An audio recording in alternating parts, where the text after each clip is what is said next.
UP journalist association की एक बैठक मधुबन नगर के खीरेकोठा में आयोजित हुई। बैठक में तहसील इकाई मधुबन का गठन किया गया, जिसमें रत्निल पांड्या को सर्वसम्मति से अध्यक्ष और श्याम मनोहर सिंह को महामंत्री चुना गया।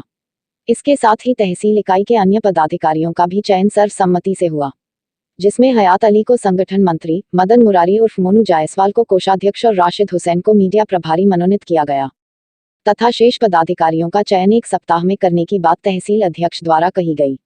इसके अलावा बैठक में संगठन के विस्तार व कार्यशैलियों की समीक्षा के साथ साथ आगामी कार्यक्रम की रूपरेखा तैयार की गई। मैं प्रवीण राय, दैनिक भास्कर का मैं ब्यूरो चीफ हूँ। आज़ाद पत्र एक अखबार मेरा है, मैं उसको चलाता हूँ, उसका संपादक हूँ। आज यहाँ मधुबन की शहीदी धरती, क्रांतिकारी धरती पर यूपी जर्नलिस्ट एसोसिएशन के तहसील इकाई का गठन हुआ है, जिसमें रत्निल पांडे जी को यहाँ का तहसील इकाई का तहसील अध्यक्ष बनाया गया है तथा श्याम मोहन सिंह जी को यहाँ का महामंत्री बनाया गया। और भी इनके नेतृत्व में तहसील इकाई का गठन, जैसे मोनू जायसवाल जी को कोषाध्यक्ष और संगठन मंत्री के लिए राशिद हुसैन जी का, तमाम लोग यहाँ पे संगठन के पदाधिकारी बने हैं।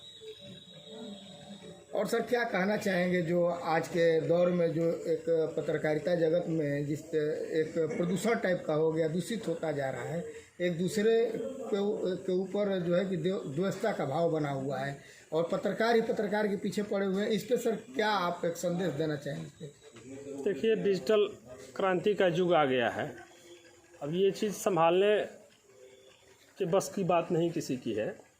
अब जिसके हाथ में मोबाइल आ जा रही है वो पत्रकार हो जा रहा है, जबकि पहले पत्रकारिता का एक मानक होता था, एक सिस्टम था, एक पद था, जैसे ब्यूरो संपादक, और उसके अधीन रहते थे। जहाँ भी प्रशासन नहीं रहता है, जहाँ शासन नहीं रहता है, अनुशासन नहीं रहता है, वहाँ इस तरीके की दिक्कतें पैदा हो जाती हैं। जब आदमी स्वयं का मालिक हो जाएगा, उसके ऊपर किसी का हाथ नहीं रहेगा, तो निश्चित तौर से वहाँ अव्यवस्था हो जाती है।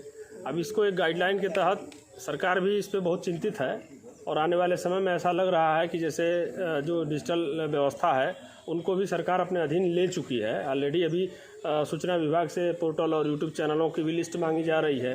तो कहीं ना कहीं यह, और भले स्वयं के मालिक रहेंगे, कहीं ना कहीं सरकार की गाइडलाइन के अधीन रहेंगे, तब कुछ व्यवस्था में सुधार आ सकता है। रहा साल द्वेषता की बात, तो जहाँ पर भी एक हुजूम होता है, एक ग्रुप होता है, वहाँ कहीं ना कहीं खटर पटर होती रहती है।